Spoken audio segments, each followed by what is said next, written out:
Ali nadamo se da će biti dobro i baš pričamo, neko najavljuje sutra će biti loše vreme, ali kažemo molimo se, evo svako jutro se molimo, pa sve smo prepustili u Božje ruke. Verujemo najbolje, ali kako je Božja volja. Ali verujem da će ljudi doći sutra prepodne i da ćemo imati u pozorištu jednu lepu atmosferu. I ovo je velika privilegija za našu crkvu da imamo gosta, brata Ranka Stefanovića sa nama. Ja znam da je Ranko drag gost u našoj crkvi, da je bio puno puta, ali evo otkad sam ja ovdje ovih 5 godina, ovo je sada prvi put, imali smo i COVID i sve je bilo drugačije i dogovarali smo se, ali nismo uspeli ni neke datume prošle godine, ali meni je drago evo, da si uspeo ove godine da budeš sa nama.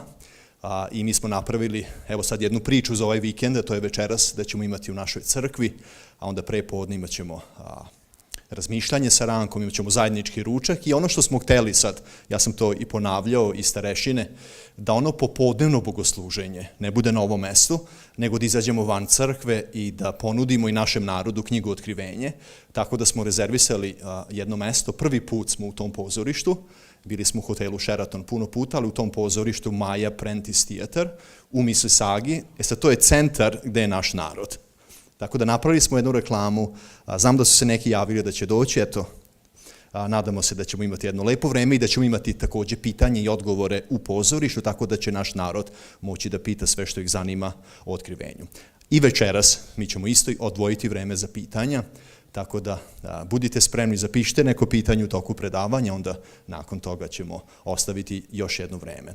Dogovorili smo se večeras da bude na engleskom, a onda ćemo sutra i prepodne i popodne ići na našem jeziku. Ali evo danas malo i za Q&A i za ovo što će biti da bude na engleskom jeziku.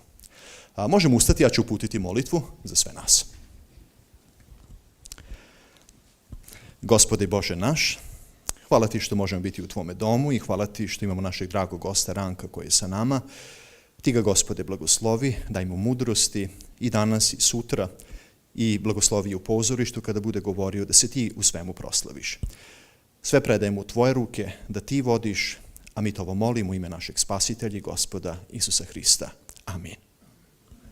Izvoli, brate Ranko.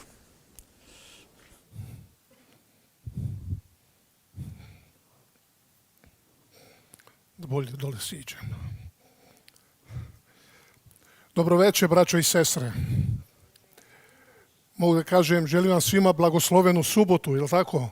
Ili subota već počela ovdje ili za par minuta počinje?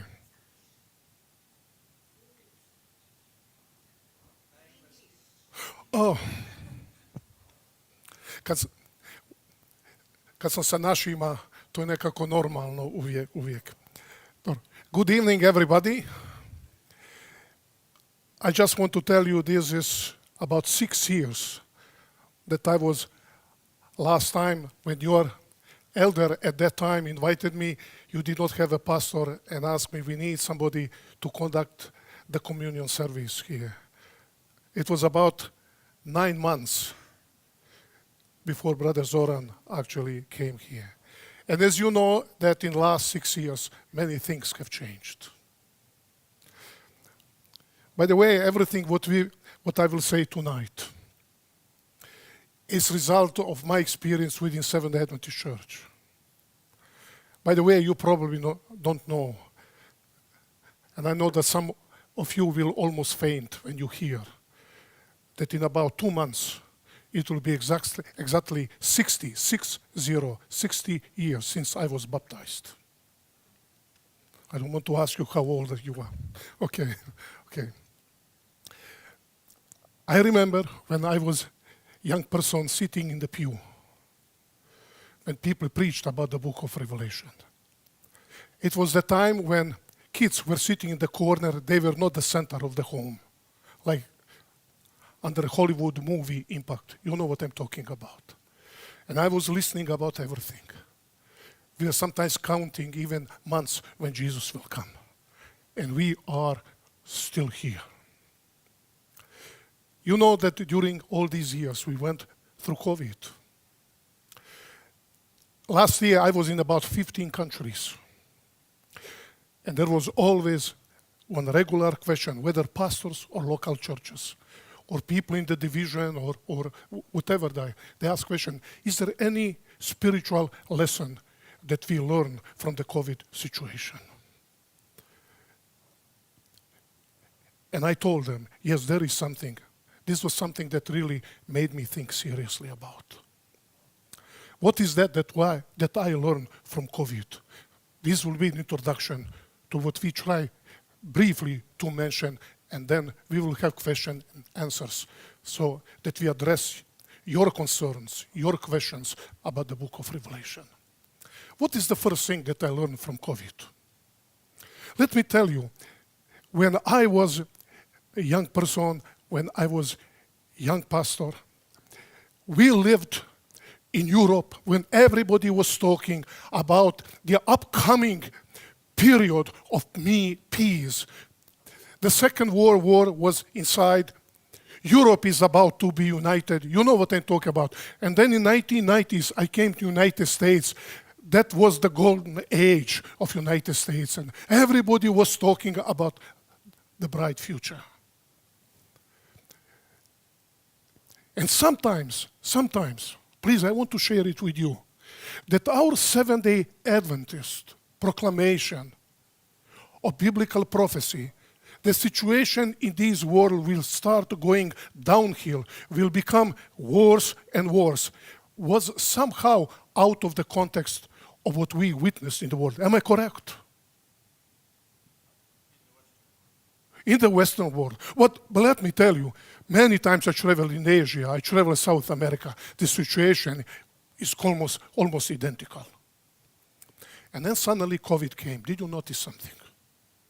For the first time, we realized how certain situation in this world could unite. By the way, sorry, let me go back. We realized how the situation in this world could change literally overnight. Do you remember? Before when we talked, it was really a kind of fantasy, overnight. You know, this was a slogan that we used, but nobody believed in. Did you see that? Let me just tell you something about myself. It was 2019. I had 5 flight tickets. My first flight was to go to South Africa to speak to pastors there. And I was supposed to come somewhere late in the afternoon. And in the morning at 6 o'clock, I had a plane to go to South Korea. Young people were supposed to organize huge conference on biblical prophecies. Plus 3 other travelers, 1 in Europe and 2 United States. And Esther, my wife, who is here, she always accompanied me. She said, boy, how long time I will be here lonely at home. And our daughter, she's in Sarnia. She said, Mom, why don't you come and be with us, with us here? Why don't you go there? And of course, they made the arrangements. Our daughter came, picked up my wife, took her to Sarnia there. And the day came, actually, the following day, I was supposed to go to the airport in South Bend there and to travel. And the student came. I had to pay him to take me to the airport. And I just want to tell you, you don't know me as a husband. Every time when my wife is not at home and I travel somewhere, she had to repeat to me 10 times, be careful. No lights to be left in the shower room, you know. Be careful about oven, you know, that everything is turned off and all those things. And when I come back, you know the stories that I hear from here. You did not do this, you did not do that. And now I said, I want to be a perfect husband. 2 times I went everywhere to be sure that the windows were closed. And I said, it's now okay. And my student in the car was becoming nervous like when we are waiting for our wives, you know, to come there. And he said, Prof, we have to go. I said, let me go one more time to check everything. I went back to the house, checked, everything was perfect. I was just locking the door and the telephone was heard. I pick up the receiver. I said, Dr. Stefanović, are you ready to travel? First I tried to guess whose voice is it, then I recognized the voice from general conference. I said, yeah, I'm just going to the airport. He said, good. but you're not going anywhere. I said, what are you talking about? He said, have you heard about something that we call COVID that's coming? I said, of course. It's like everything else. Comes and goes. He said, yeah, it's coming. But it will not go so easily. He said, better call airlines companies because they have now the policy to give you back the money. I had to cancel all my flights. You know, do I have to explain anything to you? You know the rest of the stories. Actually, it was that moment United States announced closing the borders, and my daughter and my wife were in panic. They immediately the following day, they came back to United States. How much time did it take? Literally, from my experience, almost all overnight. And this is not a symbolic way of saying, this was really what happened. But let me just put in the footnote. I was so disappointed. I said, my mission is done. It's finished. But let me tell you, every time when a crisis is coming, God is always ready for that crisis. And God had the solution. What was the name for the solution? You know, 4-letter word. Zoom. By the way, I said, my mission is done. But actually, I did not know that my mission will multiply. 5-fold more presentation I will make. By the way, my wife knows I stopped counting when I reach 100 presentation for all continents, for all different parts of the world. And you know, of course, what people are asking. Mark of the beast. Is COVID 7 last plagues? You know what I'm saying to you. Is this the fulfillment of Matthew 24? That was the most of that. That is the first thing that I learned. How the situation. We don't need today to believe. We have such tangible evidence how truly, in a literal way, the situation in this world can change overnight. Second thing that I learned from the COVID pandemic situation was how all countries of the world, even the enemy countries, did you notice it, could unite so quickly for the benefit of the humanity to solve the crisis. Did you remember this? Friends, this is what I was listening as a kid. This is what I preached when I was young pastor. But let me tell you is, from the pulpit I preached, but deeply in my heart, if you ask me the question, I will tell you, I'm not sure. But this is biblical prophecy. Only the future will show what the future will bring. Second thing that I learned. You don't need to believe today. We have such clear evidences on behalf of that. And number 3 that I learned. Oh boy.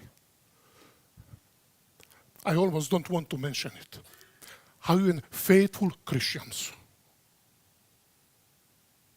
could change, not to better, but to worse.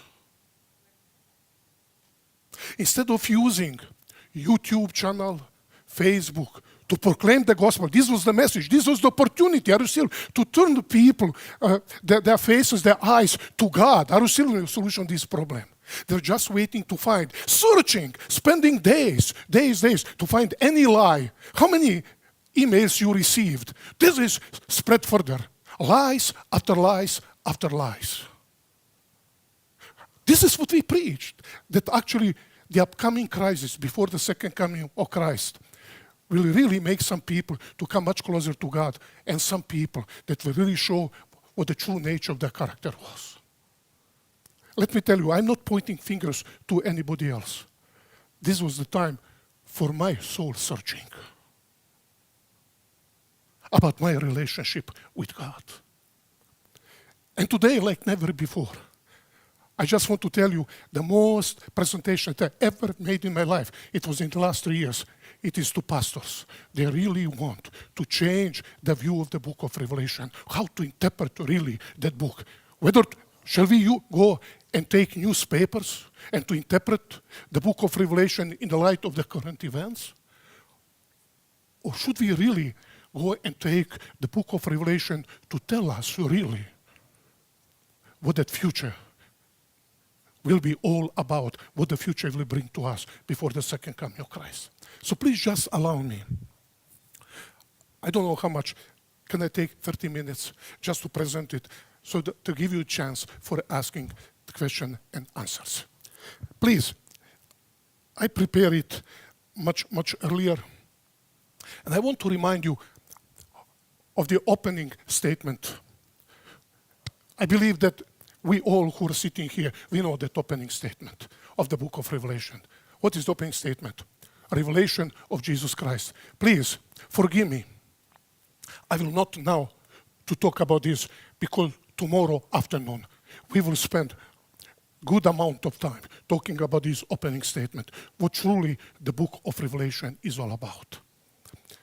But just to stimulate your interest in the book of Revelation, as you know that this phrase actually provides us with the title of the book of Revelation. Tell us that this book actually carries the word apocalypse, which is today a standard word almost in all languages of the world. Comes from the Greek apocalypsis, which simply means uncovering, unveiling, or revealing. And so many people, if you ask them, what is the name of the last book of the Bible? What is the answer? The answer is Revelation. Are you with me? This is the title of the book, Revelation. Revelation of whatever I want to find in that book.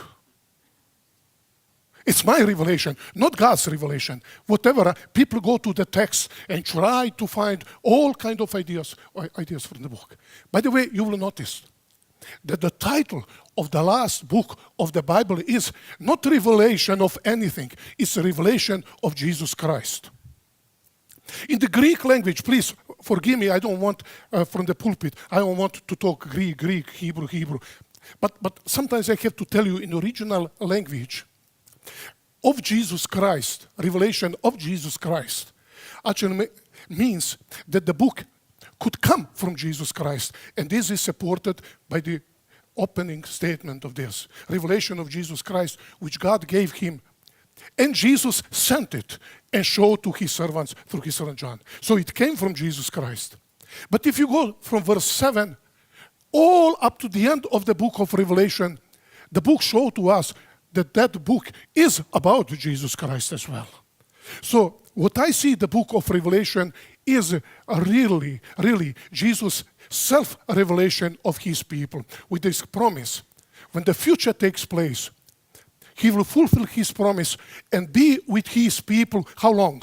Always. How long? Always. Until the very end of this age. That's the purpose, the primary purpose of this book. By the way, we will elaborate on that tomorrow at 5 o'clock in the afternoon. So I don't want now that we spend the time of that. And by the way, please don't say, oh boy, you have great discoveries. I discovered nothing. But actually, there is one person who really put me in that direction, and you know the name of that person.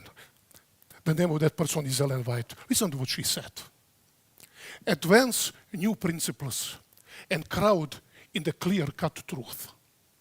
But be not too ready to take a controversial attitude. There will be times when we must stand still and see the salvation of God. Let Daniel speak. Let the revelation speak and tell what is truth. Now this sentence changed everything in my understanding of the book of Revelation. But whatever phase of the book, of the subject is presented, uplift Jesus as the center of all hope. Friends, whether you talk about 7 last plagues, whether you talk about the number 666, or maybe you talk about those 2 beasts of Revelation 13, or 7 last plagues, whatever she says, whatever you try to understand the book of Revelation, who has to be our focus of everything what we try to understand? She said, uplift Jesus as the center of all hope, the root and the offspring of David, and the bright and the morning star. And let me repeat one more time, We will try to elaborate on that tomorrow to see really if this, what we just read, it's supported by the very content of the book of Revelation. If you go further in that text, Revelation 1:1, it says, revelation of Jesus Christ, which God gave him to show to his servants the things which must take place. The purpose of the book of Revelation is really to help us, to give us somehow insights what the future of this world will be. What will happen in this world before the second coming of Christ? Okay? So the purpose of this book, we read in the book of Amos chapter 3 verse 7 that God does not do anything if he does not reveal it to human beings through his servants, the prophets. But friends, we have to understand that the fulfillment of those biblical prophecies is not to be subject of our speculations and sensationalism, but rather to give us our message and to somehow help us to put our trust in God. Please, I'm using one expression. Sometimes people look at me when I say, the book of Revelation is not given to us to be a Christian horoscope or crystal ball. You read that book, you know exactly everything what will happen. Please, I have surprise to you. According to the book of Revelation, God revealed to us many things that are important for our salvation. But according to the book of Deuteronomy, chapter 29, we read that there are secrets that God has reserved only for himself. To us belongs the things that God has clearly revealed to us. But what is the problem with us? That we want to know those secrets of God. We are not happy of that. You see, all the things with reference to the future that are profitable for salvation and entry into the kingdom, God has revealed to us in the prophetic word. Everything else goes beyond God's intention. Humans are not able to penetrate the secrets that God has revealed for himself. So please, I just want to make very clear to you, I have been involved in intensive study of the book of Revelation. No, I'm not saying that's just casual study that I did for 20 and some years. I'm talking about 28 years of my life, both in Canada, in Alberta, where I was teaching, and at Andrews University. There are some things that I'm coming to the very clear understanding that our current understanding of the book of Revelation has never been so beneficial to us as it is today. I don't want to tell you one of the greatest scholars on the book of Revelation, both from Europe and United States, who were even in my home, and my wife knows. Some of them, they slept for 7 days in my home. When they asked me how I teach the book of Revelation, I explained to them, I could hear from them, do you know how fortunate you are? Do you know how fortunate you are? And they tell me, when they teach the book of Revelation, they cover only the messages to the 7 churches, because the rest of the book of Revelation does not have any meaning to them. And my response was always, I know how fortunate I am. Amen. We have today very clear understanding about what will happen in the world before Jesus comes. Should I repeat one more time? Never like before, in the history of our church, we had some clear understanding of the message of the book of Revelation as we have today. However, I know that this has come as a surprise to some of us. While we know what will happen before the second coming of Christ at the time of the end, there are two things that God has never intended to reveal to us through the book of Revelation. Never. And this is exactly what we want to know. Since it is not in the Bible, people have a dream probably after heavy meals like we last night, as my sister-in-law prepared for us such great supper. And I had all kinds of dreams, okay? People speculate, people present theories. They're not in the Bible. God never revealed to us. What is the first thing that we don't know about the future events? The book of Revelation does not tell us when, with reference to the dates, when the final events will take place. This is what we want to know. We want to know how to plan our lives, how to plan our future. Do you know that among Protestants, there is a long history of setting the dates? And I don't want to tell you about people that I know personally. And the problem is all those dates were always proven wrong. And the same people invent new dates, and the same people switch to those new dates. Friends, during COVID, do you know how many calls I received? I even cannot mention the number. I don't know anymore. Is COVID one of the 7 last plagues? What did I say? You know, sometimes we are impulsive persons and we have the answer. No, I did not say no.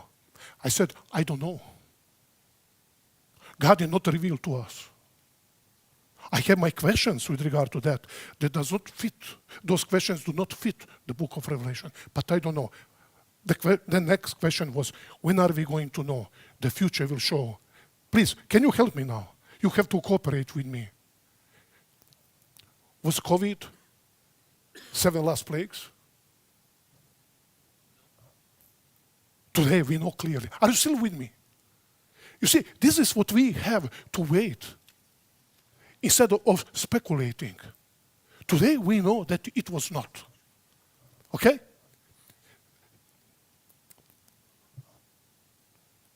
What did I do? Okay. The second thing that the book of Revelation never revealed to us, it is how exactly the final events will take place. Friends, please, I want to be open with you. We know that will happen the mark of the beast. Am I correct? We know that the world will witness and suffer because of the 7 last plagues. Please, can somebody, I will sit down, please, if you want to make a speech. How will the mark of the beast take place? Try to be realistic. How will it take place? I'm sorry, even Ellen White says, we know what the mark of the beast is. But she said, not everything is revealed to us. And then she said, it will not be revealed until opening of the scroll. And what does it mean? The scroll will be opened at the second coming of Christ. There are some things we'll never be able to understand until really the things happen. Then we will know for certain. We will not need anybody to come to interpret to us. It will be so clear that this is the fulfillment of the prophecy that warned us for a long time. So, what did I say that? Do you know how many people watch this and nobody noticed wrong? Okay. So, sorry, this is a mistake here. Revelation does not tell us exactly how the final events will take place. Thank you. It will be corrected tonight. Okay. These are the 2 things that we have to keep in mind. We know what will happen, but how? In what way? How? And do you see that with every new event that's happening in the world, even today, what is going on, does it shape our understanding of the prophecy and say, you see, I never thought that can happen in this or that way. Okay? As I told you, I'm going quickly. Now we are coming to the second part of Revelation 1:1. And this clause is very, very important. It says that he, Jesus, he sent, and my new American Standard Bible says he communicated this by his angel to his servant John. Friends, we will now spend about at least 15 to 20 minutes. I want to spend on this because this is usually what's the most confusing subject among the people who are reading the book of Revelation. And that's the reason I intentionally decided to talk a little bit about that. Let me tell you that this sentence contains one of the, if not the most important, or one of the most important, actually words in the whole book of Revelation. Without that word, we will really struggle how to interpret the book of Revelation. People would be divided. They would argue with each other. Even that word is intentionally not translated correctly in different, I'm now focusing on English translations of the Bible. My New American Standard Bible says communicated, but they put in the margin that really the correct translation should be signified. And this is exactly what is found in King James Bible, which is really, as you will see in a few moments, this is exactly the meaning what is in Greek. But evangelical Protestants, because of the futuristic interpretation of the Bible and approaching to the book of Revelation in very literal way for their agenda, they translated, made it known. Somehow intentionally they closed their eyes, not to really see the full force of this word. So what is the meaning of the word in English? Actually, it's the Greek word semaino. Sorry, I don't want somehow to bother you about Greek. It's semaino. But semaino comes from which is verb, okay? It comes from the noun sema. And sema simply means a sign or symbol, or if you want, it's a symbolic sign. Okay, this is the meaning. Let me just show to you, for instance, how the noun sema is used. Sometimes we are not even aware that we are using some Greek words, and it has become a part of our vocabulary, so we don't think actually meaning of that. By the way, I'm so glad now to be among you. When I talk to Americans, they just look at me because they are not familiar with that word. It's the word semaphore, huh? In the United States, the English-speaking people, they use the traffic light, okay? Do you see that? Semaphore consists of the word sema. Do you see that? Sema means a symbolic sign. And the word for is ancient word for light. So what is semaphore? Signs by means of light. You know, you see red? Stop. You see yellow? Okay? You know what I mean. Sorry, you see red, it means stop. And you see yellow, if you're a pastor running to the church to preach, or taxi driver, press the pedal. You know what I'm trying to say, until the police stop you. Okay, semaphore, semantics. What's semantics? Sema, you see, symbolic sign, and ticks. According to the Webster Dictionary, is ancient word for the text. So what is semantic? Actually, Webster Dictionary explains the study dealing with the relationship between signs. What is a sign? What's a sign? You see, I say, oh. What is oh? It's air coming out of my mouth. Okay? And then you use that sign to express the meaning of that. This is what we are talking about. And I can give you many other examples that actually how we use this word sema, symbolic sign, actually in our everyday vocabulary. So, if sema means symbolic sign, what is the meaning of the verb? It simply means to show or to explain or to communicate something by means or signs or symbols. Please, I will skip some of my slides there. Let me just tell you, whenever people talk about symbolic signs, especially when we talk about book of Revelation, we will see the book is crowded with symbols. People have problem with that. But if something happens that any one of you is able to do it, that for instance, everything what you say in one day, maybe you make presentations, you talk to your friends, you talk to the members of your family. If you are able to record everything and to take the following day to hear everything what you said, and to mark every possible symbol that you use. You'll be surprised how many symbols actually you use. Oh boy, I am hungry like. What comes after the word like? It's a symbol. That person is stubborn as a donkey. Are you with me? Oh, my daughter, she sings like a bird. Every time when you use the word like, what comes after that? It comes symbol. You see, it's a part of our vocabulary and we do not listen. But by the way, I'm now reading the Bible. I want in half a year to read the whole Bible. I'm reading every day 10 to 15 chapters. My wife knows from 5 to 6. That's my time. As everybody's sleeping, that's what I'm reading. And I try always, with every biblical text, to find symbol. I just want to tell you, I stop even counting how many symbols are in the Bible. Do you have any idea which book of the Bible contains most of the symbols? Please, forget the book of Revelation, okay? You'll be surprised. Actually, it's the book of Psalms. God, the Lord is my shepherd. Lord, the waters came against me. Which kind of waters? If you read next text, it's enemies who attack him. Should I stop here? Go one after another. Why? Why the book of Psalms is crowded with symbols? Because it's poetry.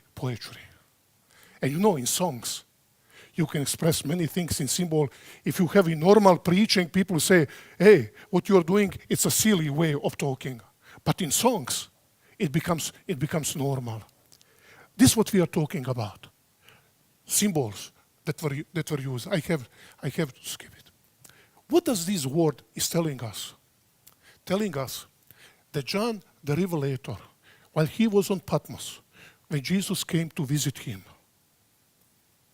with reference to the present situation, as we will see tomorrow morning, among the churches in Asia Minor. At the same time, Jesus gave him insight into the future events that will happen after the time of John. But everything what Jesus showed to him on Patmos, Jesus did not do it in the literal way. He did it by means of symbols. Okay?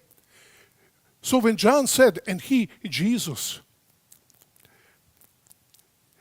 did it show to me, okay, the Greek word semaino, he wants to tell us that what Jesus showed to him in vision about to take place in the future, it was shown to him in symbols. Sorry, we don't have time now to practice it. Okay?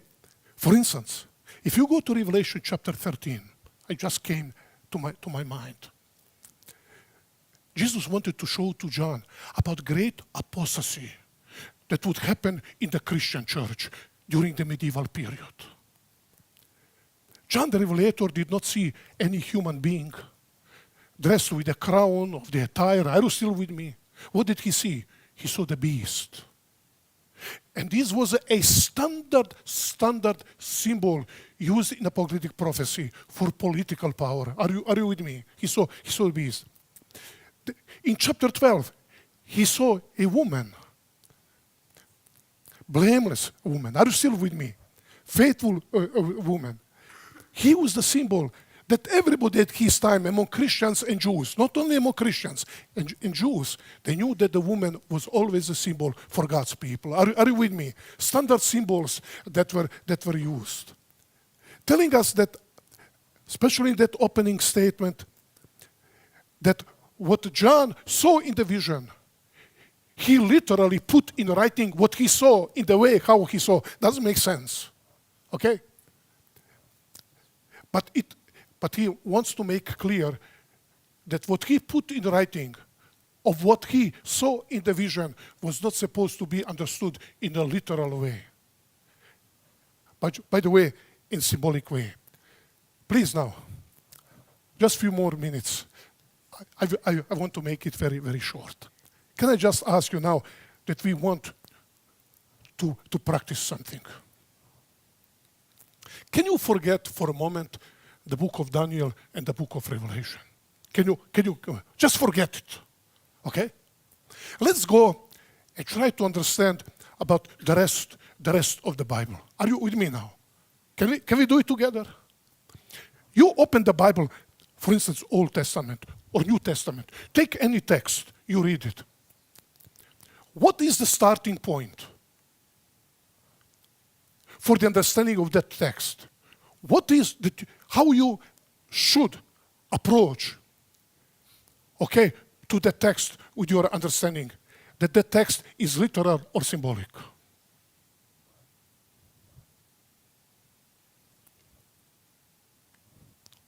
You're not now sure. Let me repeat one more time. You take any text of the Old Testament or New Testament, you read it in front of you. What is the assumption that you must have by approaching the text? Is the text supposed to be understood in a literal way or symbolic way? Literal unless the author said. That's exactly what point. So it's a literal way. Can I just use some illustrations? Maybe you can learn something about the rest of the Bible.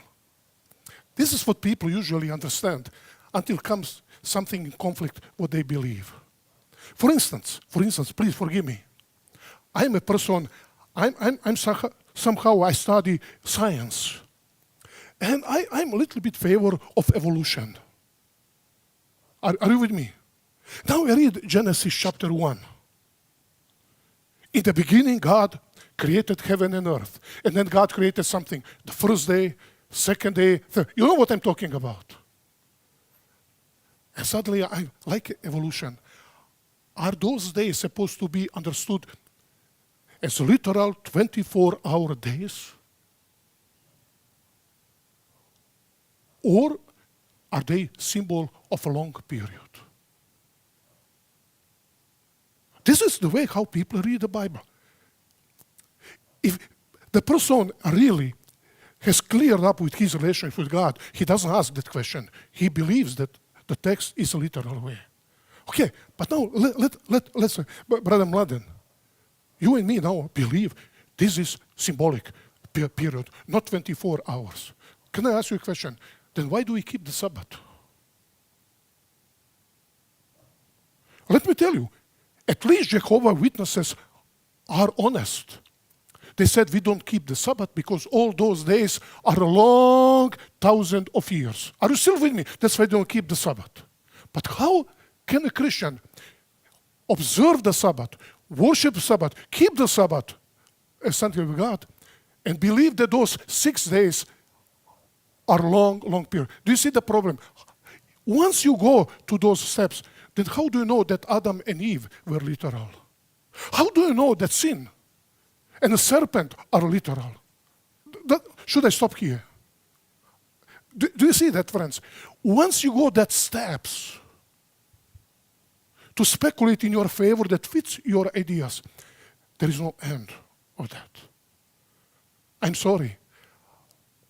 I'm a Christian who believes God. I take my Bible seriously. When the Bible says that the flood came on the planet Earth, even though I don't understand everything about that flood, because it happened long period, and the Bible is telling us that that flood was something supernatural. I trust God, I trust the Bible that this is the real historical event. Are you with me? And now we can go on and on and on.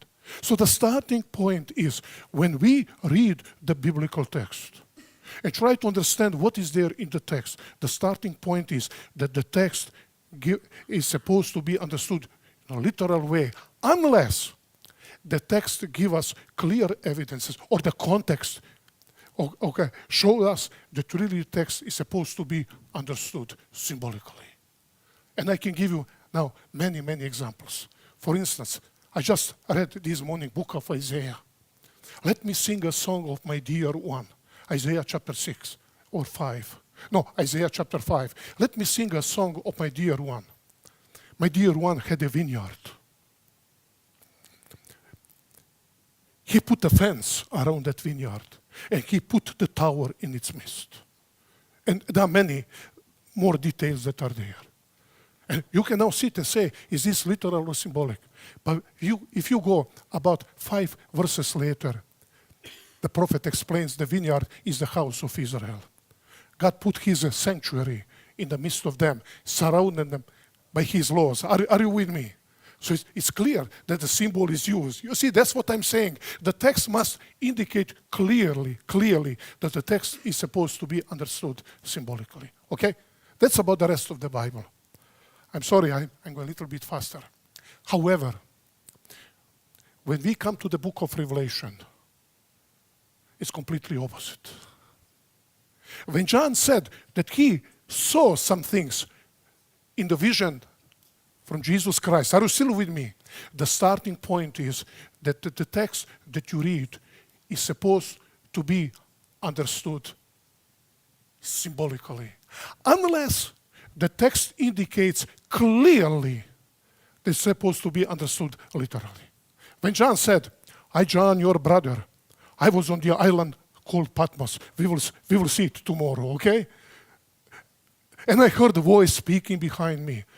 It's clearly literal. Are you still with me?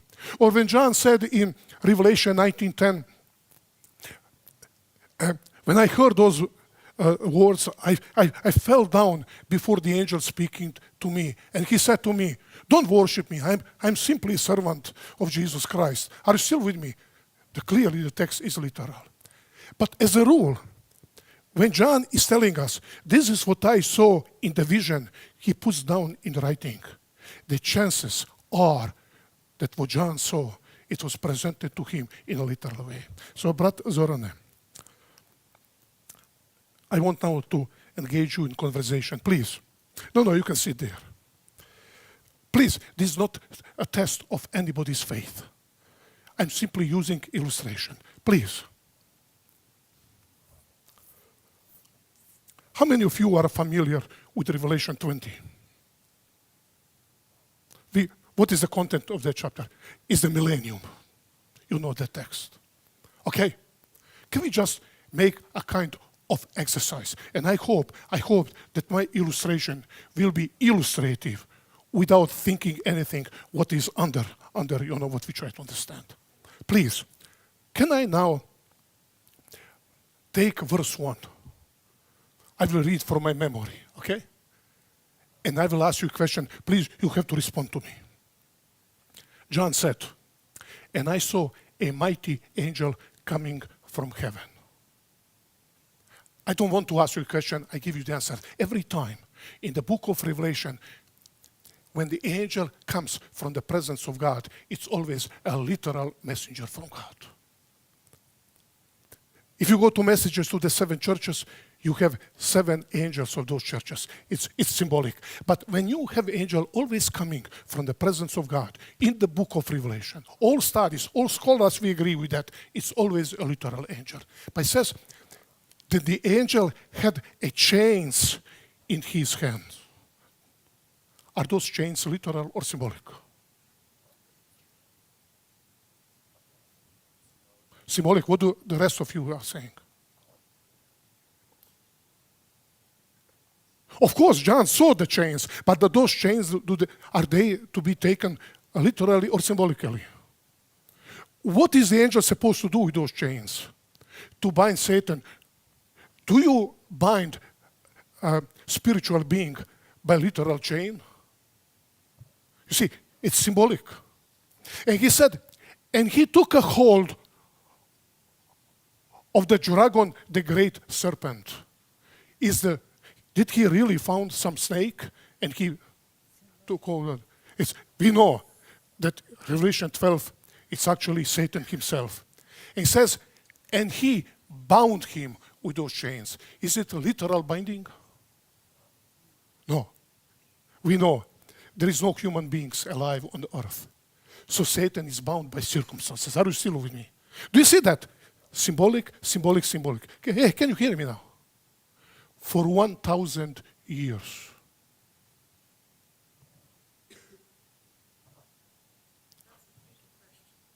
Pardon me? Are you trying to trick us now? No, I'm asking you. You see, everything is symbolic. Are 1,000 really a literal 1,000 years? Depends what I like. Did I say that they are not literal? Did I say anything? But do you see the problem is? We don't have clear understanding everything in the book of Revelation. What are possibilities? If you take my commentary, if you take my books, my answer is, we don't know. Could it be to be symbolic? Yeah. Because the Jewish people said 2,000 years before Sinai, 2,000 years under the law that was given on Sinai, 2,000 years with Messiah, and the 7th year when the Messiah will rule in his kingdom. Is it possible that God sent a message to those Jewish people? You're waiting for the Messiah, and it will happen only during the second coming of Christ. It will not be during his earthly kingdom as the Jewish people are expecting. Is it possible that 1,000 years, that millennium, are literal 1,000 years? Is it possible? It is. What is the problem? The problem is we don't know. And is it important at all?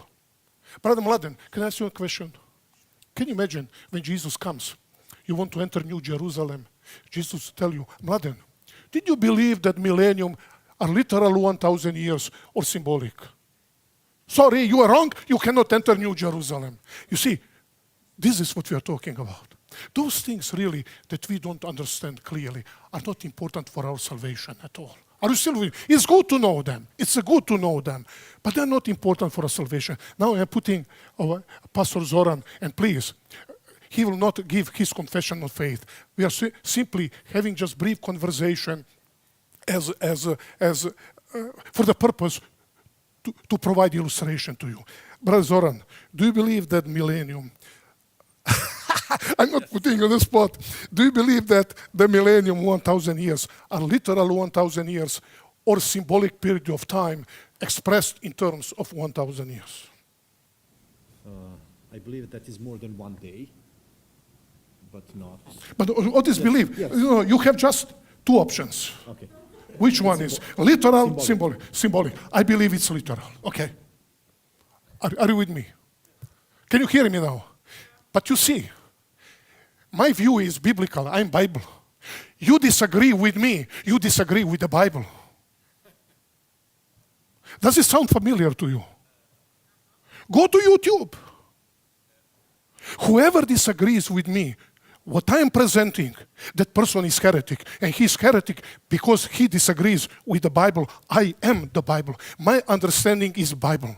Because I heard from some popular preaching that I like it. Are you still with me? You disagree with Bible. Does it sound to you? And for you, I am a heretic because you are the Bible and I disagree with you. Does it sound familiar to you? This is normal way how all the Protestants are talking about biblical prophecies. And so many times my dear brothers and sisters are talking about that, and there are many of them. What will be the right way to talk about that?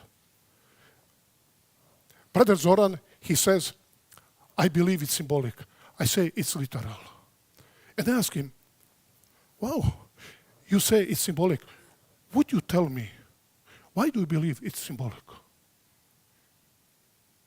And he explains to me, what is my reaction? Suddenly, I realized that my opinion that I thought it was on the solid foundation is not, that foundation is not as solid as I thought. Are you still with me? Then what he will do? Hey, would you tell me, why do you believe it's literal? I present. What will be your reaction? I believe reaction will be mutual. Are you still with me? Why people don't want to listen to each other? Because they are not sure what we believe is correct, so they are afraid that somebody can shake their beliefs. Friends, can you hear me? This is exactly how our pioneers were studying the biblical prophecies. Studying. During the day they were working. During the night they were studying together. Long nights they were studying together. They disagreed. They never changed their opinion after those studies. Are you still with me? But they came to respect each other. Boy, I like to see James White. James White and Uriah Smith, they disagreed so much. And he said, my dear brother Uriah Smith, he believes that, I believe in that. We are praying together. We are struggling to understand the Word of God. Friends, we have to understand, not everything is clear to us in the book of Revelation so many times we think. Keep in mind, it is revealed to us what will happen, what's not revealed, when, and exactly how the events will take place. We're dealing with highly symbolic language that was actually used about 2,000 years ago. Please, if I have more time that I have in the classroom, I will give you some illustration. You'll be surprised. Okay, how our understanding of the symbol is completely different than 2,000 years ago. You ask me, what am I doing?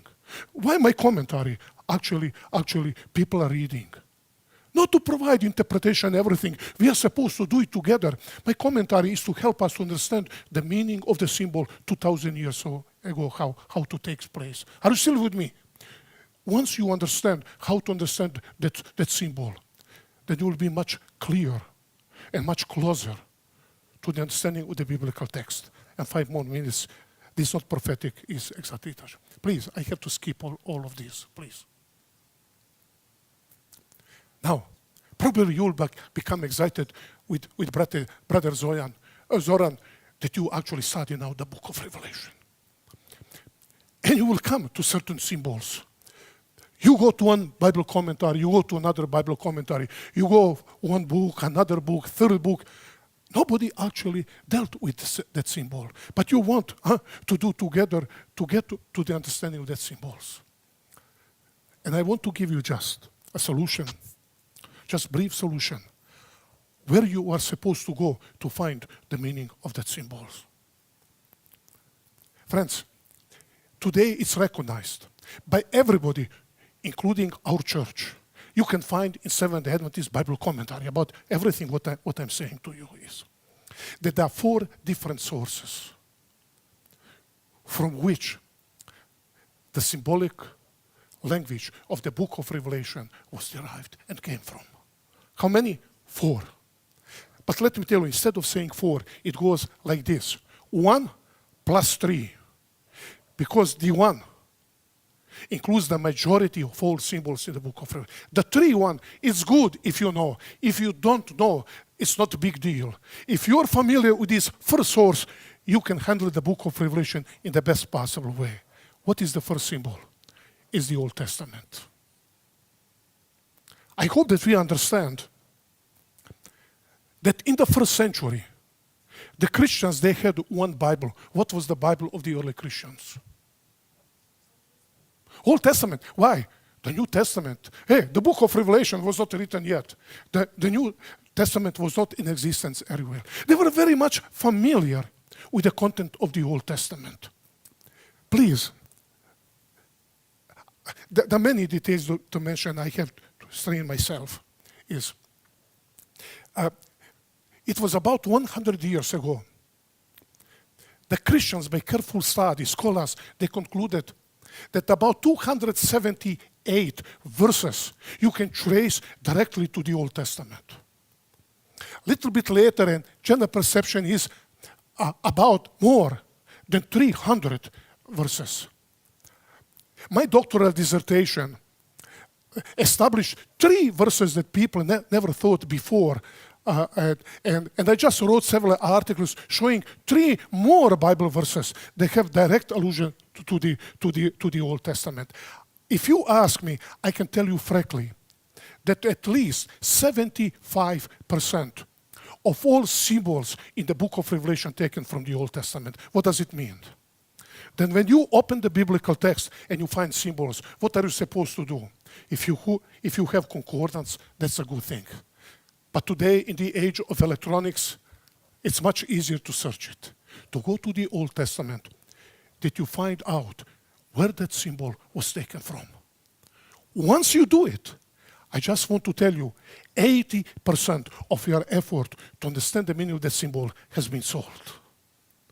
There is a question, why that symbol is taken from the Old Testament? You see there, the Lamb, the root of David, a sealing of the faithful, 7 seals, trumpets, 144,000 standing at the seal of glass, locusts from the abyss, the image of the beast, Sodom, Egypt, Babylon, drying up the river Euphrates, 7 last plagues, New Jerusalem, Gog and Magog. All of these are taken from the Old Testament. And I'm talking about hundreds, can you hear me? Hundreds and hundreds different Bible texts. Why? Hey, Can we just in few moments practice something?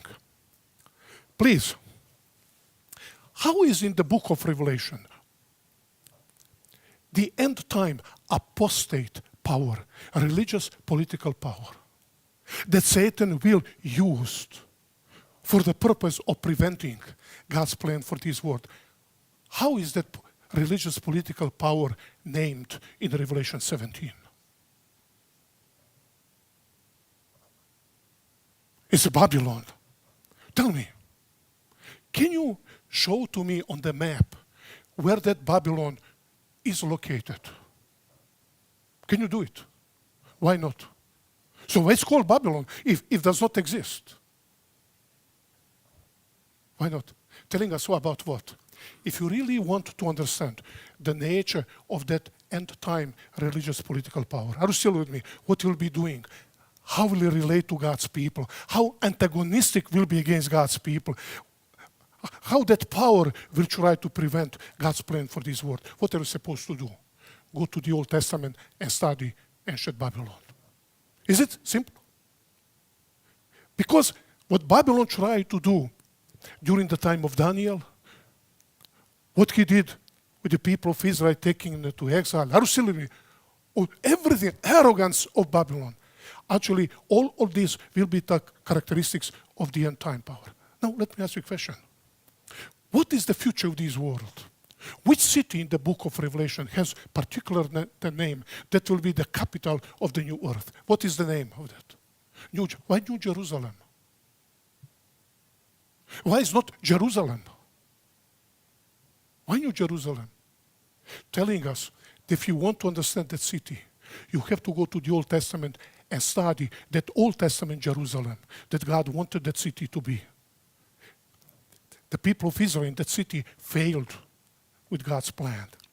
That's why God will make something new. Are you still with me? It will not be old Jerusalem. God's desire, God's plan will be fulfilled. We fulfill that new Jerusalem, the city of peace that God. Does make sense?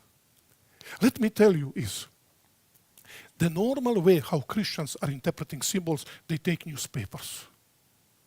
And let me tell you, every event that takes place in the world, people go to newspapers, speculate, does not fit, we will make it fit. Since the Second World War, every event in the world, people went to the book of Revelation and tried to twist it and put it there and to find that in the text. By the way, that's not the way to do it. Without the Old Testament, it's impossible to understand the book of Revelation. The book of Revelation is the key for the unlocking the meaning of the book of Revelation. That's number one. Number two, why the Old Testament? Because telling us that how Satan used the evil powers in the past. Are you still with me? To destroy God's people, to prevent God's realization with his people. The same Satan will do something similar at the time of the end. If you want to understand what Satan will do at the time of the end, what are you supposed to do? You have to go to see how he was doing that in the past. That's A and B. But the same God who triumphed in each one of those situations, and God was always victorious. The same God will be with his people at the time of the end. And God will make that final blow to Satan and fulfill his purpose for the whole world. Does it make sense? The Old Testament provides us the clear key to the understanding of the text of the book of Revelation. I'm sorry, evidently, the time that I told you we're dealing, it was very prophetic and apocalyptic, so I have to stop at this moment. I wanted simply to stimulate your appetite, and maybe next time when I come, we can go a little bit further to try to understand those things even much better. But now, as I know, probably you have some questions. When I try to rush to do it, then it provokes even more questions that we had before. Okay, sad je vreme za pitanja. Now it's time for our questions. Maybe Mateo, can you help me with the mic? Možete pitati na našem jeziku. You can ask in Yugo language or in English.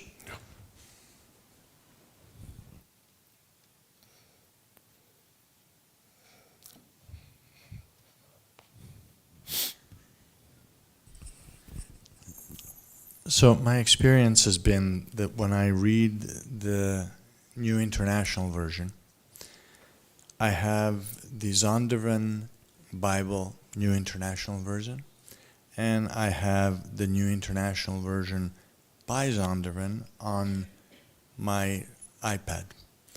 I've run into a couple of situations where it's the same version of the Bible, but just one word is missed, like it's either of or from. Mm-hmm. And when you put up on the screen the revelation of Jesus Christ, and that's the way I've always kind of read it, but I see in the New International Version it says the revelation from Jesus Christ. And then I checked all of the other ones, and the King James Version and New King James Version say the revelation of Jesus Christ. And then the Wycliffe, and anyways, it's some of them say of or from. It's such a small word. But it can make difference. Yeah. And how do we tackle those sort of things when you turn to the Bible, and then depending on which version you read, there's little, it's such a small difference. But it can be big. Yeah. By the way, I want just to say at the very beginning, you mentioned the same New International Version. Actually, it's not the same. People usually are not aware that there are two kinds of New International Version. It's NIV and TNIV. TNIV, if I can call it, it's a revised NIV. They understood about a heavy evangelical agenda in NIV, so they try really to make it a little bit closer to the text. TNIV means today's New International Version that we have there. Okay, that's the first thing. Second thing is, can I now ask you one question? You're familiar about the books that were written by me. Just assume this is my commentary. And you say, this is Ranko's book. What does it mean? Molim? But what is your name? Violeta. Sister Violeta, can I ask you a question? You say, Violeta's book. You did not write the book. What does it mean? Can the same expression, Violeta's book, means the book that belongs to her?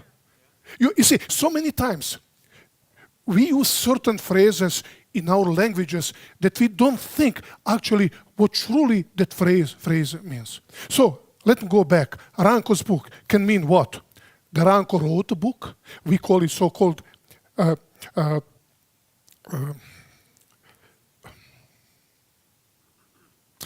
sorry, didn't sleep last night. It's called subjective genitive. It means that Ranko wrote the book. The book came from him. But can be also objective. It means the book about Ranko. He's the main subject that is there. And that's the problem with revelation of Jesus Christ. Okay, the question is, did the book come from Jesus Christ? Or is it the book which will be subjective genitive, or it is the book about him? And probably I am the first among Bible commentators. My commentary was actually 4 years ago made to be one of 26 the most significant commentaries in Europe and North America. I'm not talking about Seventh-day Adventist Church. I'm talking about general. I'm the first one who actually suggested that both meanings are there. How do I know the both meaning? It says revelation of Jesus Christ. I say it means that the book came from Jesus Christ. It says revelation of Jesus Christ, which God gave him to show to his servants the things which must take place. And he, Jesus, we saw it. He sent it. So the book came from him. But then you go to verse 7.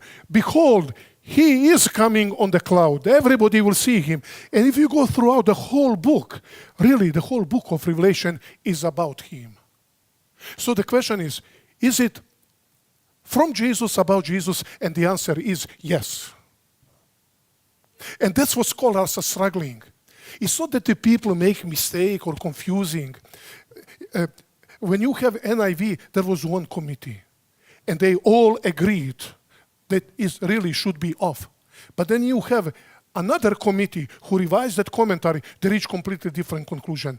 That's as a rule, my students know, they have always to consult Greek. That's why they get MDiv degree, okay. But the people who are not skilled in Greek, even today we have so much technology. Greek is available to everybody. Even if you don't need the Greek, there are so many tools can give you the meaning. But friends, you don't need to know Greek to understand the Bible. But if you really want to understand the text clearly, at least 3, 4, or 5 Bible translations you should put in front of you. Does make sense? Because, and when you choose a translation, be sure that that translation is not made by one person. That's only private opinion of the person. It means as a group. And people really struggled as a group. Are you still with me? They were fighting with each other. Second thing is, be sure, and I will say something, I hope you'll not misunderstand me. Okay, be sure that that Bible translation was not made by one particular denomination or the church. That there is a lot of bias there. That's the reason is, we Seventh-day Adventists, we will never make our own translation because of that bias. Are you still with me? No, we don't have. Sorry?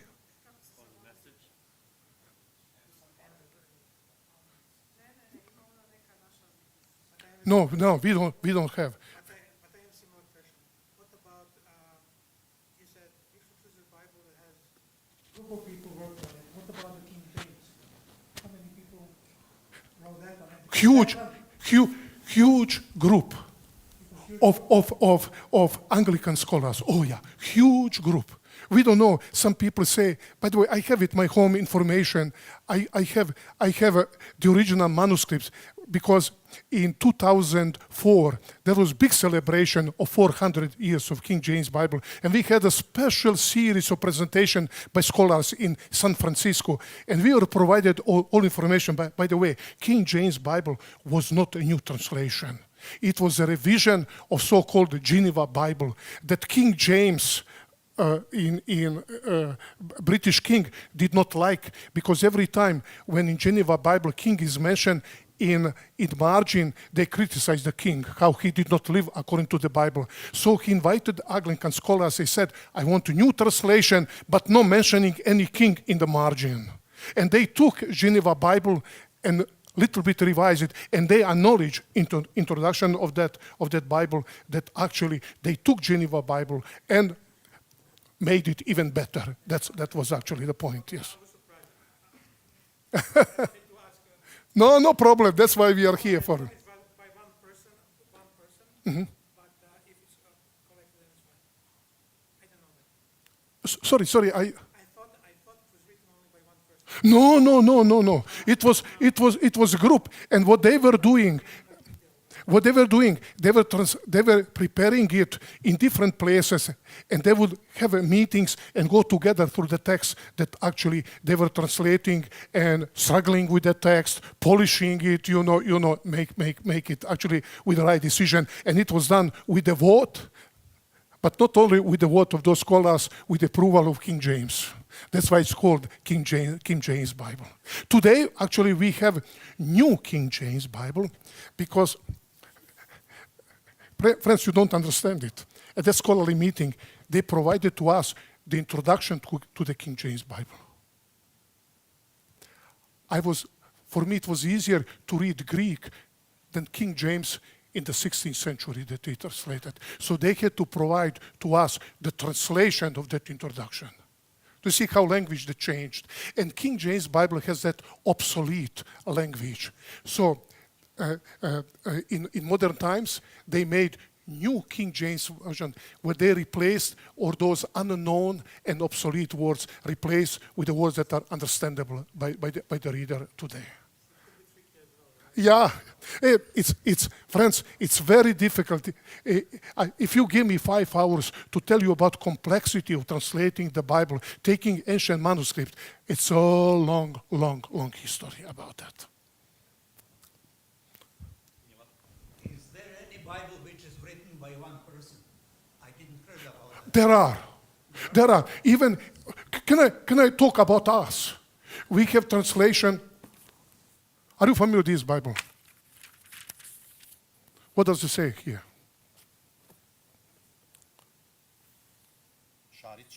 Prev Šarić.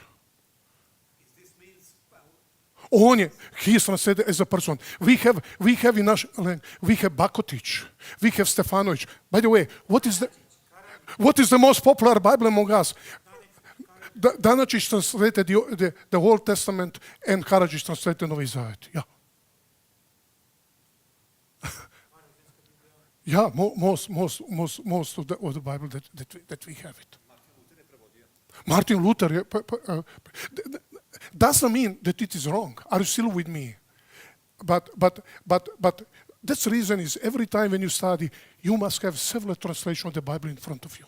Because always some translators, even the group, they can miss something.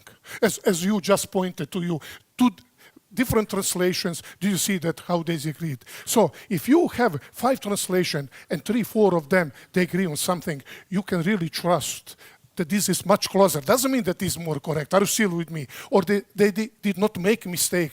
But you can trust that they are probably close to be right. I don't know if it makes sense.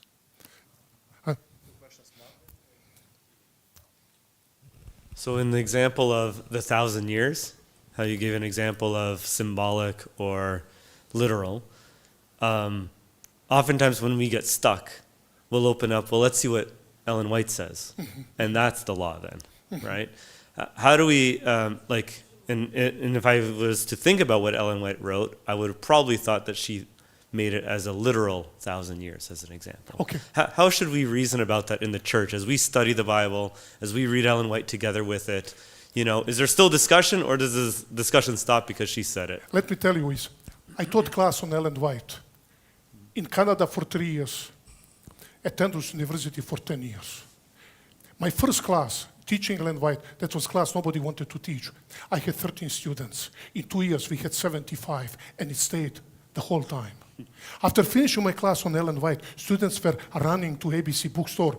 All books were sold. They were calling me, what is taking place? Let me tell you, because of Ellen White. There is great merit in her at the times today, Seventh-day Adventist. But Ellen White was not given to us to replace our study of the Bible. By the way, do you know that our pioneers never quoted Ellen White? That practice came during 1920s, after the so-called 1919 conference. But we still believe, I always consult Ellen White. I always consult. And the problem is with Ellen White, when we are talking about the millennium, she's using the language of the book of Revelation without interpreting, telling us if that number is literal or symbolic. So you see, that we are left really to ask that. And you say it's literal. I respect it. Why? Because we don't have any evidences. The millennium is used only in Revelation 20. And second problem is that John never interpreted, never told us. Are you still with me? But friends, is that really the issue of salvation? Yeah. The question was more around, it doesn't matter that specific topic, just generally how we approach Ellen White when we study. That's and I the think way. what you said was just that idea of the early Adventists didn't quote her. Yeah. They used her as a guide to continue further our study. We should consult Ellen White. And That's it what I doesn't do. stop our study because she Yeah. said it this way, and now we stop studying. Yeah, We continue I believe to we study. should should consult Ellen White. Of course. Yeah. Yeah. She called herself to be lesser light, guiding us to the greater light. I hope that I clearly made the statement. That's actually what I am doing. And Ellen White writings, my wife knows, she's always on my regular menu of reading. Oh, yeah.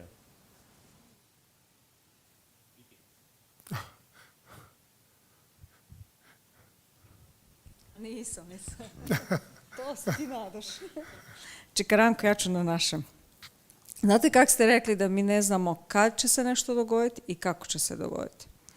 Ali ja nekako razmišljam iz moga iskustva, vi stalno spekuliramo kada i kako.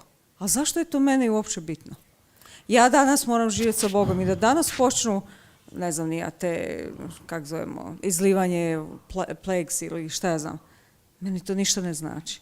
A tokom covida smo vidjeli toliko ljudi koji su recimo prodali svoje kuće, otišli tamo negdje u šume i sestra White je pisala, trebamo se maknuti i tako dalje.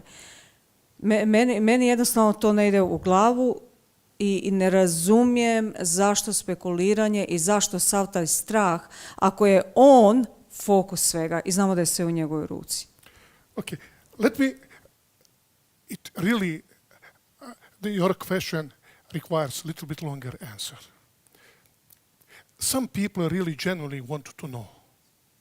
Okay, and I don't know, they get some ideas, I don't know where they come from. Picking up from popular media and YouTube, etc., and they do their own stuff. But some people, for them it's very important, because I know Jesus will come tonight. It means I would go and fix many things in my life.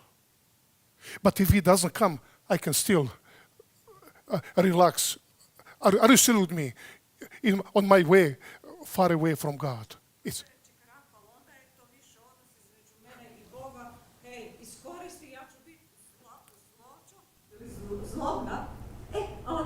That's exactly how it looked like.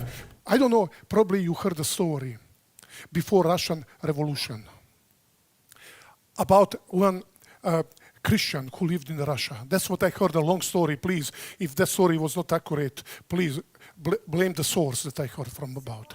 Everybody knew that he always say, I always have to be ready for the second coming of Christ. He witnessed to all the people in his village.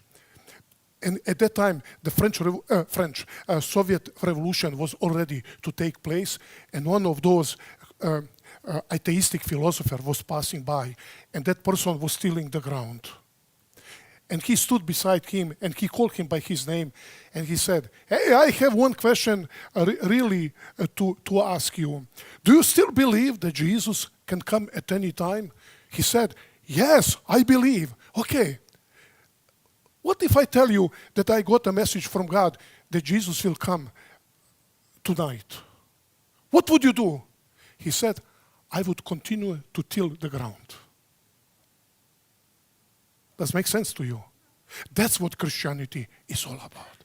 But when people need sensations, are you still with me? Somebody says in certain part of the world, when somebody even sneezes, there is a new interpretation that people are making. There are some people who really need sensations. Try to put some good message on YouTube. How many people listen to you?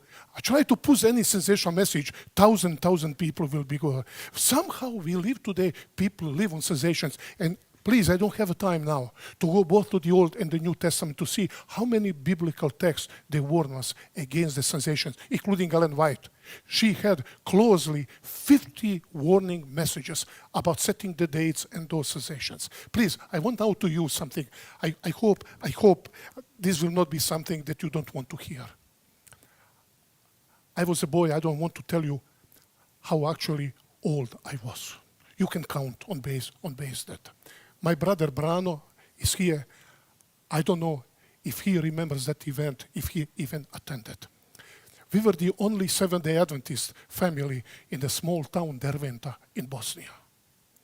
Finally, we had, Brano? We have 2, 3, 4 people join the church. For how long? The only church that we knew was our kitchen. That's the worship here.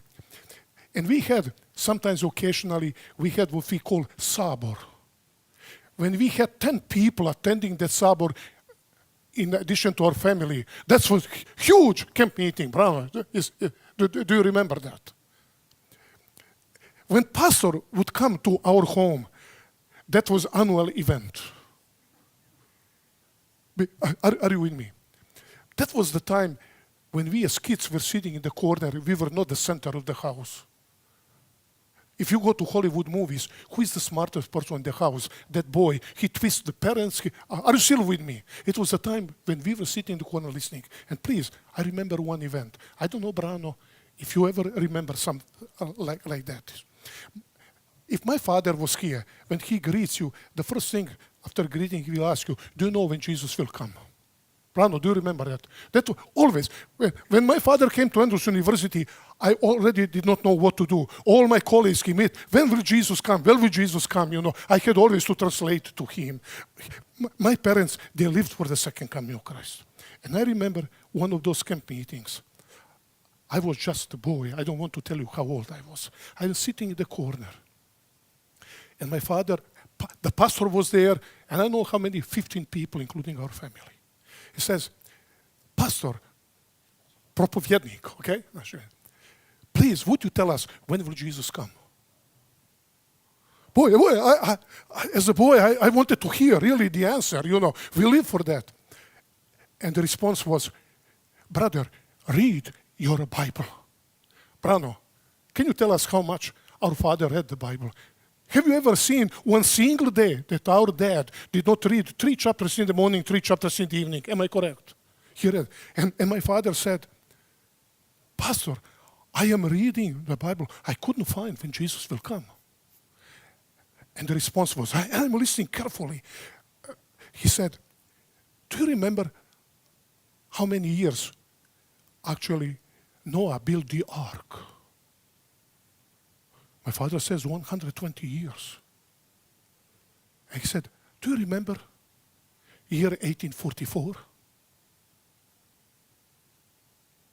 Add 120 years. What date will you get? I was, I think, 2nd or 3rd grade elementary school. I counted. I said, 1964. I did not know what to say. I don't know if Brano remembers that. He's the closest to me. We are the best brother, always doing everything together. My father counted regularly weeks, counted months, and counted years. Do I have to prove to you that Jesus did not come in the year 1964? Do I have to prove? Me as a kid, I had many questions. It shook my kids' heads, okay?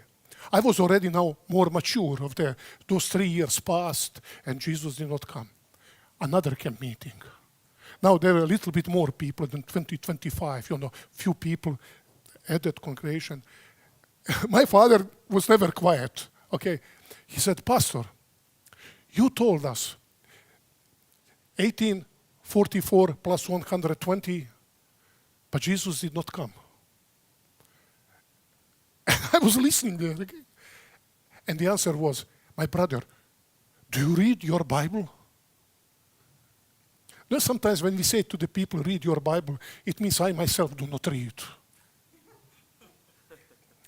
And my father said, yeah, Pastor, you know already that I read regularly. He said, do you know that the flood did not come immediately? Everybody looked like this. What says? My father says, what are you trying to say? To remember did not come exactly. There are 7 more days. And now I was completely confused. What's that now about? And my father says, please can you explain? He said, do you remember day-year principle? 7 days, 7 years. Please can you hear me now? I'm in my 13th year of age, something like that. And I'm sitting and listening. How is that 120 years we did not have day-year principle? They were 120 years, literal. Now 7 days are 7 years.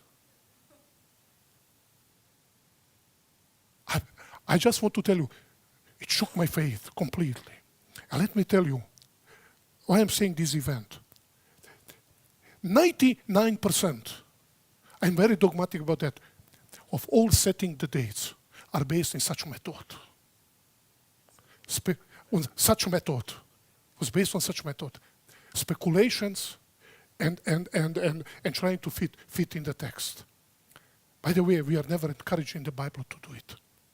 The official position of the Seventh-day Adventist Church is not because of the church, because the book of Revelation, chapter 10, verse 7 is telling us when that angel said that the time will not be longer, it's the Greek word chronos in contrast to kairos. Kairos is the point in time. You see, we started point of time at 7 o'clock.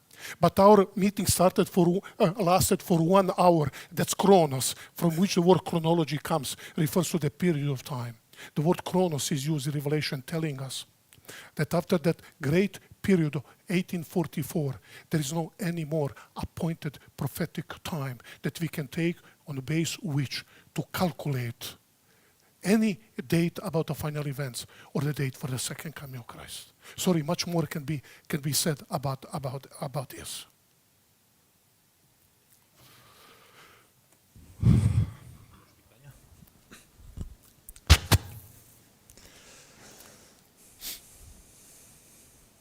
Možda ja imam, evo, možda jedan samo komentar što ste spomenuli. Please. Sećam se u Subotičkoj crkvi kad smo bili jedna grupa vernika, mi smo odlučili da proučavamo 144.000, da li je doslovna ili simbolika. I onda smo uzeli i Bibliju, biblijski teško dokazati, i uzeli smo tekst of Ellen White. I onda smo sakupili pa smo imali sastanke i dođemo do teksta Ellen White, gde ona kaže vernici greše koji suviše vremena provode proučavajući da li je 144.000 doslovno ili ne. I mi smo stali. I ona kaže zato što to nije za spasenje. A to je isto milenijum. Milenijum je, nama je važno da budemo sa Hristom. Da li će to biti 500 godina ili 100 godina, nego da li je, znaš. Ali, da. Tačno, i to isto. Actually, I have another text I'm presenting to the students in the class. She said, it's not God's will.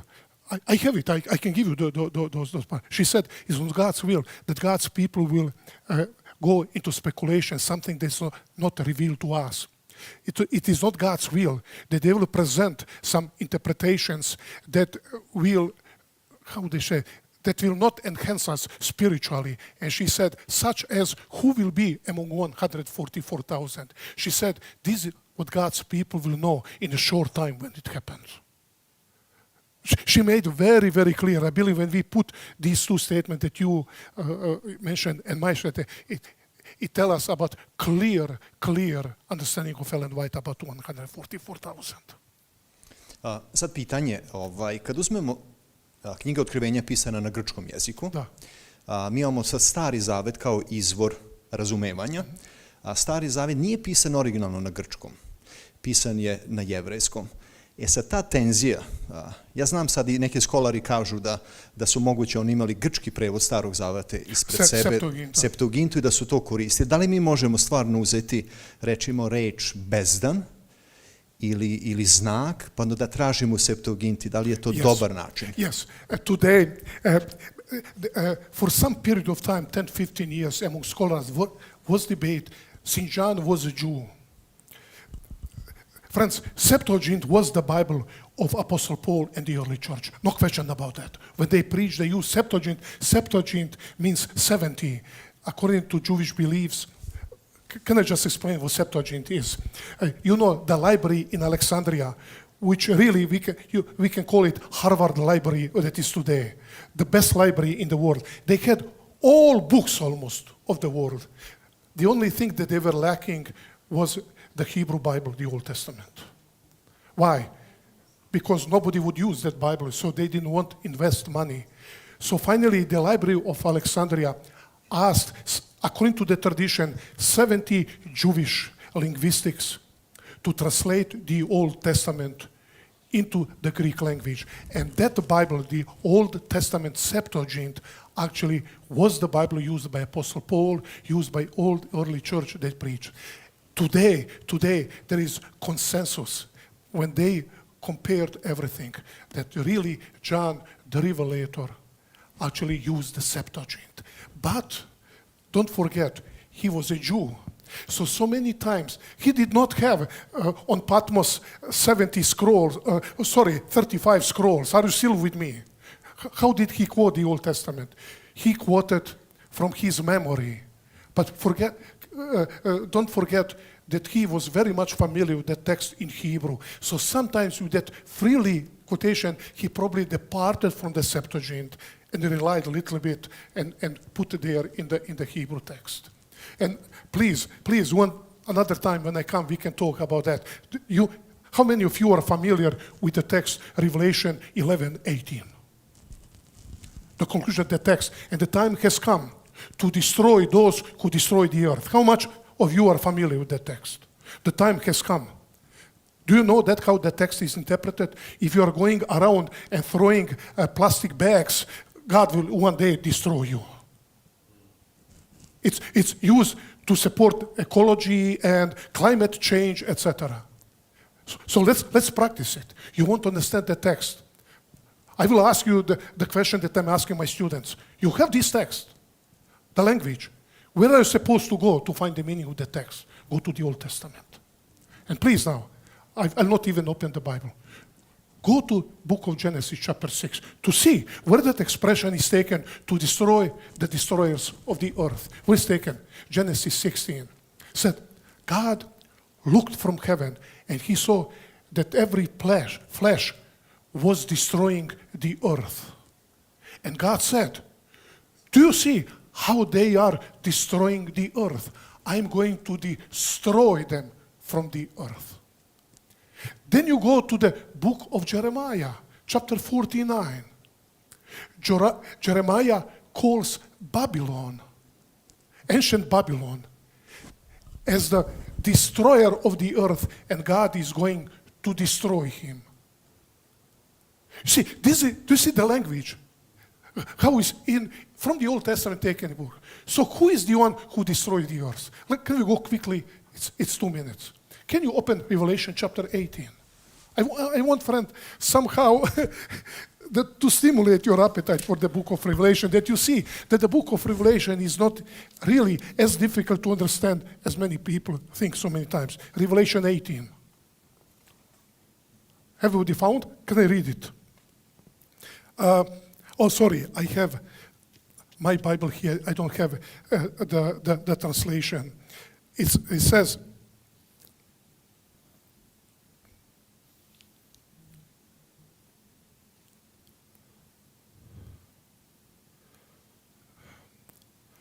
oh boy, I'm sorry, I'm looking the Bible that I usually don't use. It talks about Babylon, who destroys the earth. Does somebody have any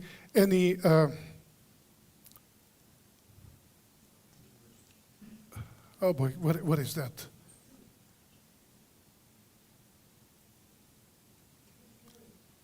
No, I don't have my English Bible. Just look at it. If you go to chapter 18, if you take English translation, you can take Nash. It's a Babylon, actually says, who destroy the one who destroyed the earth. It's actually end-time Babylon with false teaching and false doctrine. Actually, that John had in mind in Revelation 11:18. Sorry, I can look. I don't want now to take. So. Bludnost, napoj sve narode, kralj zemlje su trgovci, obogatili se. No, 18. Chapter 18, where Babylon, but in chapter 18, Babylon is mentioned as the one who destroys the earth, and God will destroy them. Okay, we can look it later. This is Sharish Bible. I'm not familiar with that book. 10. stih. Can you just look? Izdaleka stojeći od straha muka njezini, govoreći jao grad. No, ti čitaš okay, please. Babilone grad. Oh, sorry. Chapter 19. Chapter 19. Izvinite, molim vas. Ja mislim da je drugi stih, izvinite. Pazite, ovdje morate malo znati jezik. Jer nekada translator kaže, dosta su istiniti pravedni njegovi sudari, jer je osudio veliku bludnicu, to je Revelation 17, koja pokvari zemlju, grčka jez, kaže, koja je, which destroyed the earth. Svojim bludom i na njoj osvetio je krv svojih vina. Jasno nam kaže ko je taj, exactly says, who is the one who destroyed the earth, and now God destroyed that. Chapter 19, verse 2. If you take literal translation in English language, you will see how clearly translate, like in chapter 11, verse 18. I can give you many numerous examples of that. It has nothing to do with ecology or ecological concerns. It talks about the end time Babylon, really, who destroyed the earth with those false teaching and everything, and leading to the 7 last plagues, that have. So I believe that's all. Ok, to je onda za večeras. Sutra nastavljamo. Ovo je bilo tek zagrevanje. I hope that this contributed a little bit to you when you study the book of Revelation, that you know approach how to go and to struggle with the biblical text. Of course, you need also the tools. Any good book that's written, the book of Revelation, that's not, for the purpose of speculation, sensationalism, really, that deals with biblical text, really is of great help to you. And there are very good books today. Imaćemo sutra onda u pozorištu isto pitanje i odgovora. Nije loše da mi pitamo nešto što biće i prijatelja, da ne pitamo nešto što je možda za nas bitno, nego nekako i da oni čuju nešto. Tako da eto možda razmišljamo o nekim pitanjima koje bi za širu populaciju bilo važno. Ja bi sugerirao kad pitajte pitanja koje će biti općenitog interesa za bolje razumijevanje knjige Otkrivenja, ali ako imate neka pitanja koja su, ne bih rekao provokativna, ali stvarno koja izražava našu znatiželju, naći ćemo vrijeme poslije toga i možemo porazgovarati. Ne želimo da uništimo vijest koja će se propovijedati. Hvala, Ranko. Možemo se pomoliti, ustati, ako bi mogao, brate Ranko, da se pomoliš. Okay. Our Heavenly Father, thank you for this evening that we spent together. Thank you for giving us the book of Revelation, that book in which you want to prepare us for everything that will come on the planet Earth as we are waiting for the soon coming of our Savior Jesus Christ. Father, so many times we are confused with complex symbolic language of the book of Revelation. But please help us that the things that are essential for our salvation and to entrance into the kingdom, that we can understand to prepare ourselves for the future history of the planet Earth will bring upon the fallen humanity. Father, I'm asking for all my brothers and sisters who are present here and those who were listening there in their homes. Bless each one of us, Father, as we are waiting for our Savior to come very soon. Please bring us tomorrow as we want to open your word and to understand those clear messages that you want to direct to our hearts. Be with us during this night. Give us good sleep. Awake us for new life tomorrow morning. And we are praying all of this in the precious name of our Savior Jesus Christ. Amen. Vidimo se sutra u 10 i brat Ranko će imati prvi govor za misionski, to će biti u 11 i onda propoved u 11:30. I pozorište u 5.